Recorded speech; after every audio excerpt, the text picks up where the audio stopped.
대해서 살펴보도록 하겠습니다. 가족치료의 역사와 가족치료의 이론과 모델에 대해서 공부하는 시간을 갖도록 하겠습니다.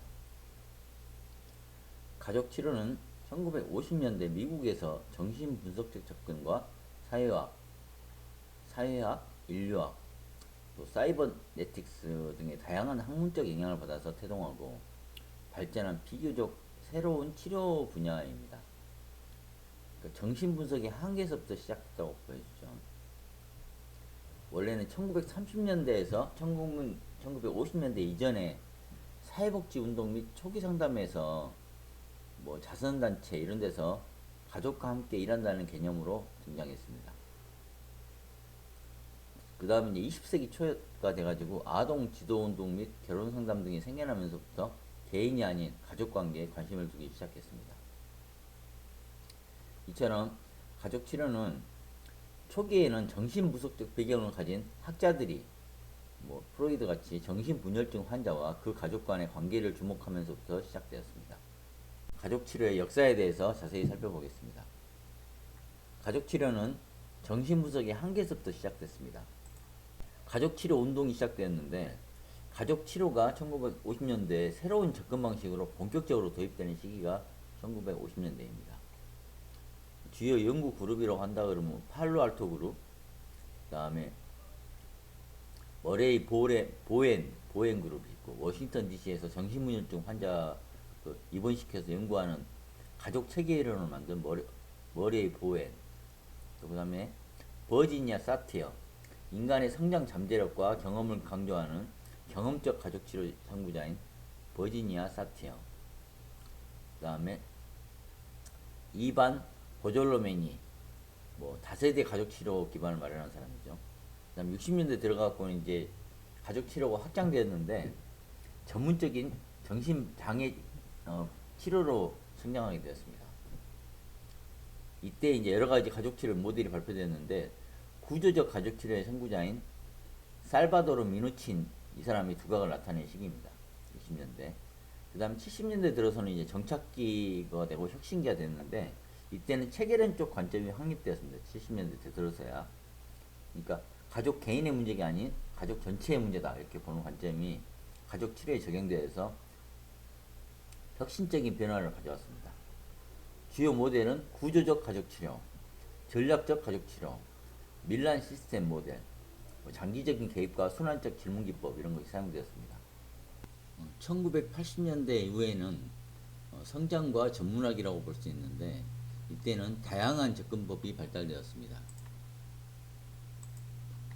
다양한 가족치료 접근법들이 보급되기 시작했으며 각 학파의 개념과 기법을 통합하려는 움직임도 나타났습니다.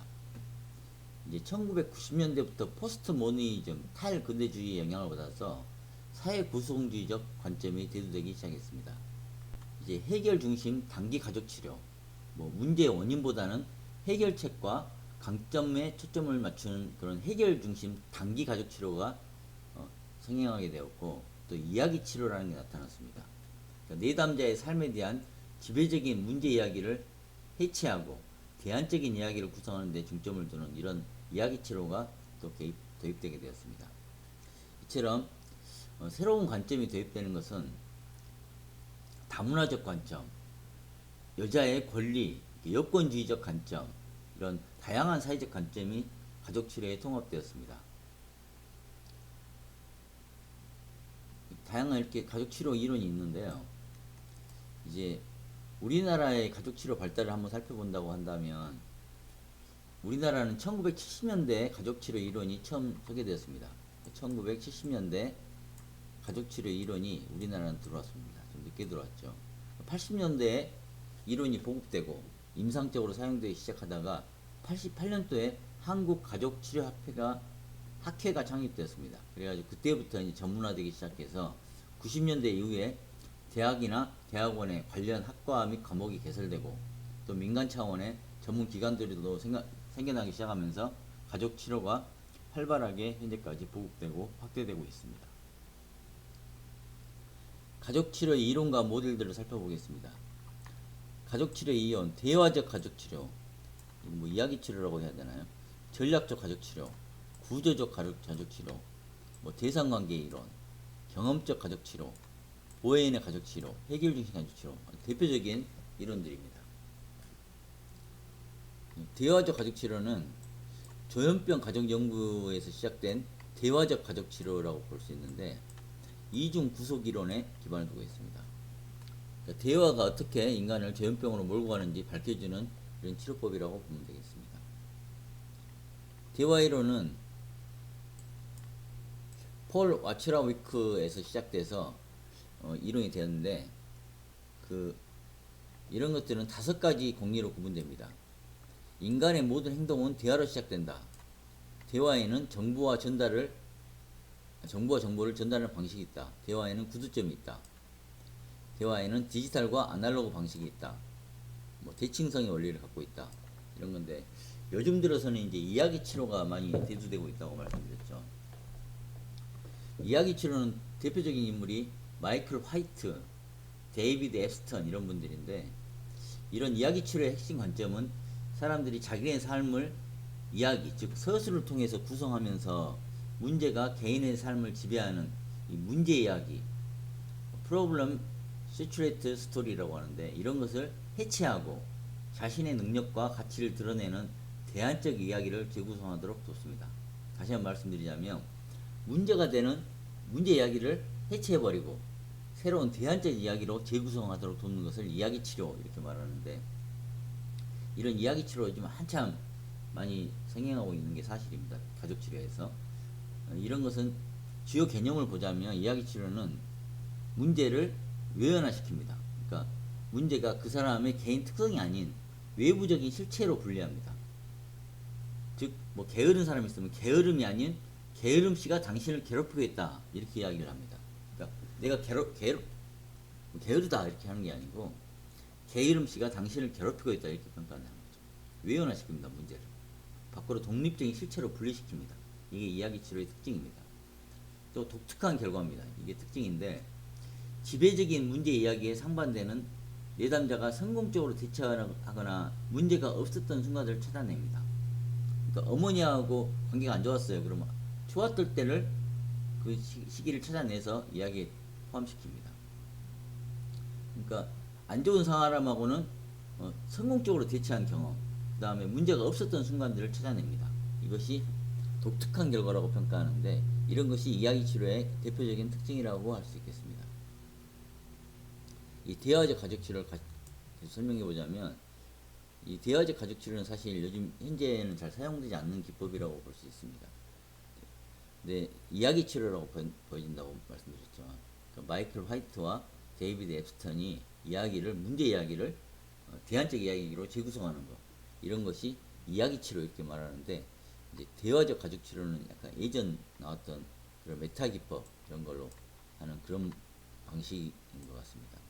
저도 대화적 가족 치료는 처음 들어봤습니다. 대화적 가족 치료는 상당히 오래된 치료 이론인 것 같습니다. 요즘에는 이야기 치료 이런 것이 대세다 이렇게 알고 계시면 될 것 같습니다. 다음 전략적 가족 치료 이거는 많이 이야기되고 있습니다. 주요 인물로는 제이 헤일리, 밀턴 에릭슨이 나오죠. 이 핵심 관점은 가족이 현재 문제를 유지하는 역기능적인 상호작용의 순환 고리에 초점을 맞춥니다. 치료 관계에서는 문제 행동을 직접적으로 변화시키기 위한 전략적인 지시, 또 권력관계에 대한 개입을 강조합니다. 즉 위계 질서가 중요합니다. 여기서는 가족 내 의사결정 권한이 어떻게 분포되어 있는가, 누가 의사결정을 하는가, 그 다음에 문제 유지 순환, 문제를 해결하는 시도 자체가 문제를 유지시키는 패턴 이런 것을 파악해냅니다. 그 다음에 치료 기법은 역설적인 지시를 합니다. 가족에게 문제 행동을 유지하거나 증폭시키도록 지시하여서 저항을 이용하여서 변화를 유도합니다. 역설적으로 그 문제 행동을 계속하라고 증폭시키도록 지시한다는 거죠. 그 다음에 지시입니다. 가족에게 구체적인 행동을 하도록 요구합니다. 이런 것이 실제 방법입니다. 전략적 치료에.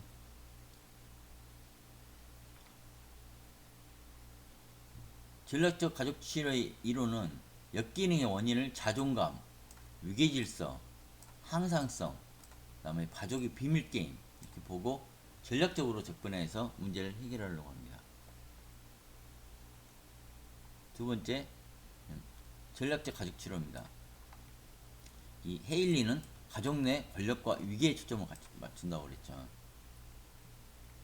가족 내 의사결정을 누가 하는가?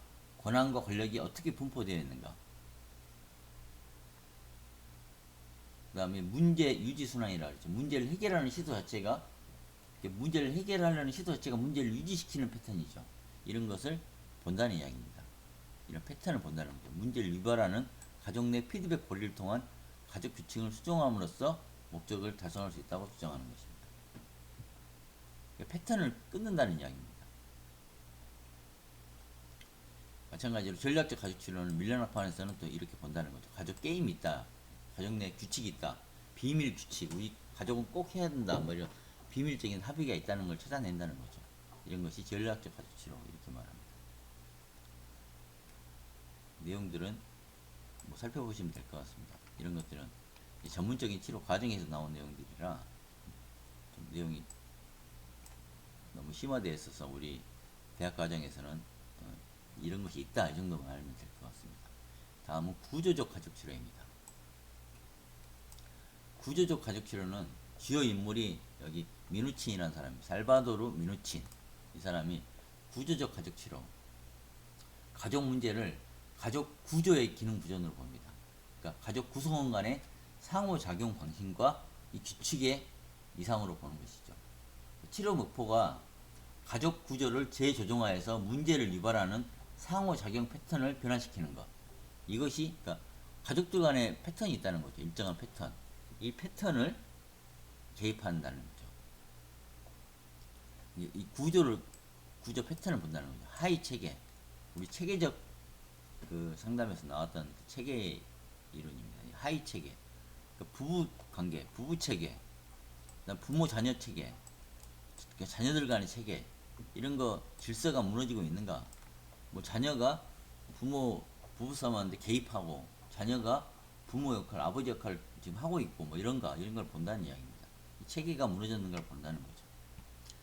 가족 내 역할이나 기능에 따라 형성되는 단위, 그러니까 부부 하위 체계, 부모 하위 체계, 형제 자매 하위 체계 이런 것을 본다는 것입니다. 또한 구조적 가족 개념은 경계를 봅니다. 경계라는 개념에서 나왔죠. 경계는 하위 체계 간의 심리적 규칙으로 명확한 경계가 가장 건강한 것입니다. 뭐 선이 있어야 된다는 거죠. 이 경계는 두 가지로 나뉘는데 경직된 경계, 그러니까 가족 간의 소통이 단절되고 분리된 거다고 말씀드렸죠. 밀착된 경계, 가족 간의 구분이 모호하고 뭐 엄마하고 자녀, 아들 간에 너무 가깝고 아빠하고는 사실 엄마가 안 친한데 아들하고만 이야기하고 이런 것이 밀착된 경계입니다. 이런 경계를 끊어내고 부부간의 관계에 시간을 갖도록 하고 이런 식으로 개입한다고 그때 말씀드린 거 기억나실 겁니다. 이런 경계를 보는 것이 구조적 가족 치료 이렇게 말하고 있습니다. 치료 기법으로는 합류, 실현, 경계선 만들기 이런 것들이 행동적인 개입을 주로 사용합니다. 이 경계선을 개입할 때 합류, 치료자가 가족 구성원의 내부로 합류하는 것, 그러니까 새로운 가족 구성원으로 돼서 이 역동을 일으킨다는 겁니다. 흥크러진 가족 내 어떤 에너지를 흥크러뜨린다는 거죠. 다시 재구조화시키기 위해서 이런 것을 변화를 유도하기 위한 기법입니다. 이런 것이 구조적 가족 치료, 합류, 이해, 변화 이런 것을 치료 기법으로 활용하게 됩니다. 자, 보시면 합류죠. 치료자가 기존의 가족 구조인 패턴에 합류한다. 이거는 치료자가 어느 정도 전문가가 아니고는 이렇게 참여해가지고 가족 구성원 역할을 한다는 것이 쉽지가 않습니다. 근데 가족 구성원으로서 그 상호작용을 본인이 파악하고 가족원이 그 느낌을 받게 한다는 거죠. 문제가 뭔가를 인식하게 한다는 거죠. 개입해서. 이렇게 재구조화 시키는 것. 이것이 구조적 가족 치료다. 이렇게 알고 계시면 될 것 같습니다. 다음은 그 유명한 대상관계 이론입니다. 대상관계 이론은 사실 가족 치료라기보다는 일반적인 치료에 굉장히 많이 사용되고 있는 이론이라고 말씀드릴 수 있겠죠. 이 대상관계 이론은 정신분석에 프로이드가 말하는 정신분석에 기반을 두고 있지만 정신분석보다는 관계를 보는 것입니다. 대상관계.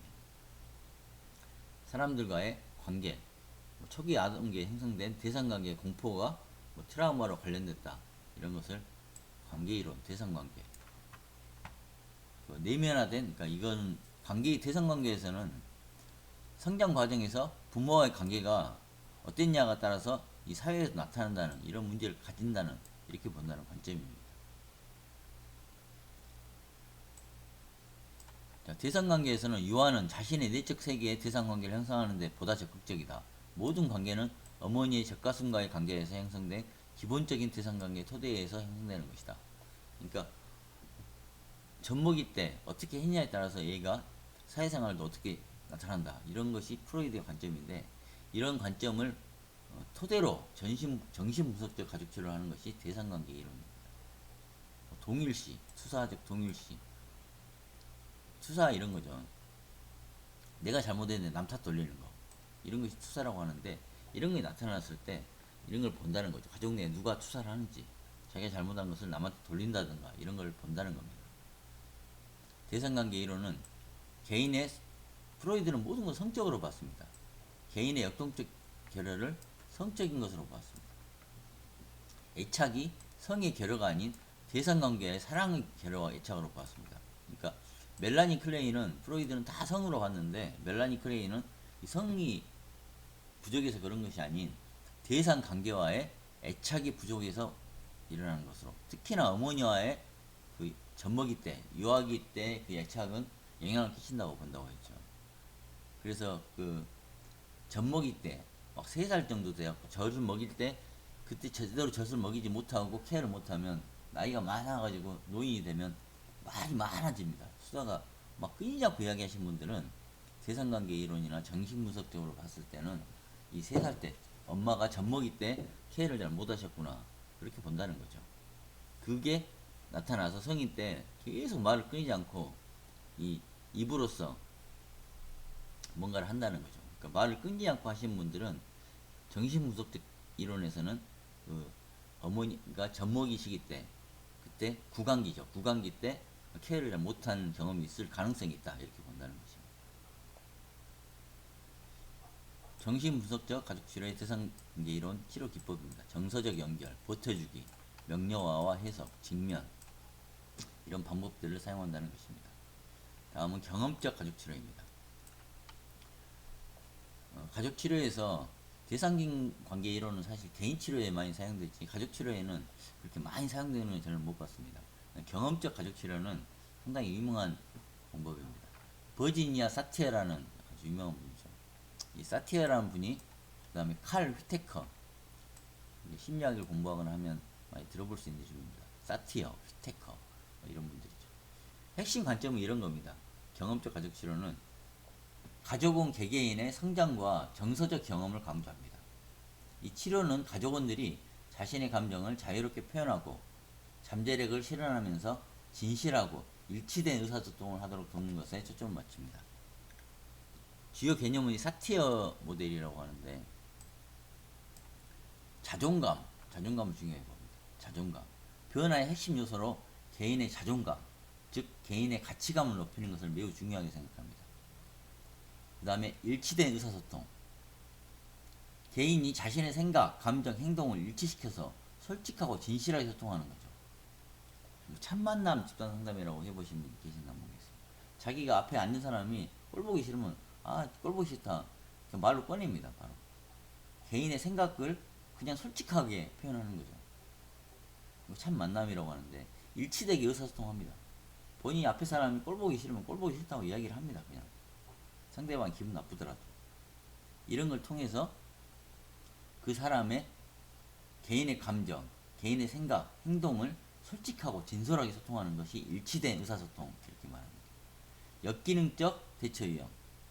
스트레스 상황에서 자존감을 보호하기 위해 사용하는 방어적인 자세, 이런 걸 봅니다. 그러니까 이 사람이 스트레스 받을 때 자기 자존감을 보호하기 위해서 뭐 피하는지, 아니면 남을 비난하는지, 완전 이성적으로 행동하는지, 산만하게 행동하는지. 그러니까 형이 4가지가 있는데, 회유형, 피해버리고, 비난형, 누구한테 막 화를 내고, 초이성형, 멘탈 딱 갑같이 지키고 산만형, 정신사납고 어떻게 행동하는지 이 역기능적인 대처 유형을 살펴봅니다. 이것이 사퇴 모델 이렇게 이야기합니다.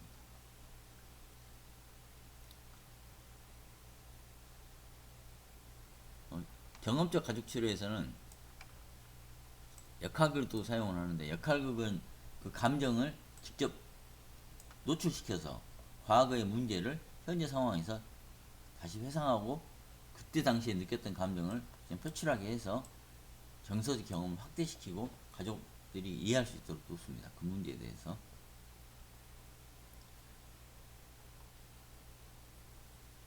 이러한 것이 경험적 가족 치료 이렇게 말할 수 있겠습니다. 다음은 보혜인의 가족 치료입니다. 이 보혜인도 굉장히 유명한 분이죠. 이 보혜인의 가족 치료는 다세대 가족 치료 이렇게 말하기도 하는데, 현재 가족 문제가 최소한 3대 이상에 걸쳐 내려온 불안정하고 미분화된 정서적 과정의 결과라고 보는 것입니다. 즉 개인의 증상은 가족 체계 내의 정서적 기능의 부전의 산물로 보는 것입니다. 그래서 이 보혜인이 말하는 것은 자아분화라는 개념입니다. 자아분화. 자아분화는 건 뭐냐면, 개인이 가족의 정서적 융합으로부터 벗어나 지성과 감정을 분리하고 주관적인 느낌에 휘둘리지 않고 자율적으로 기능하는, 본인이 누구한테 휘둘리지 않고 자율적으로 기능하는 능력을 자아분화 이렇게 말합니다. 다음 삼각관계라는 단어가 나옵니다. 보혜인에서. 보혜인의 주요 개념의 삼각관계는 불안이 높아질 때 두 사람의 관계가 제3자를 끌어들여 안정화하려는 관계 패턴입니다. 그러니까 부부관계 안 좋을 때 아들이 개입한다든지 이런 거죠. 삼각관계죠. 그 다음에 가족 투사과정. 가족 투사과정이라는 개념이 있는데, 이건 뭐냐면 부모의 미분화가 자녀 중 한 명에게 투사되어서 그 자녀의 자아분화 수준을 낮춥니다. 부모 중 한 명이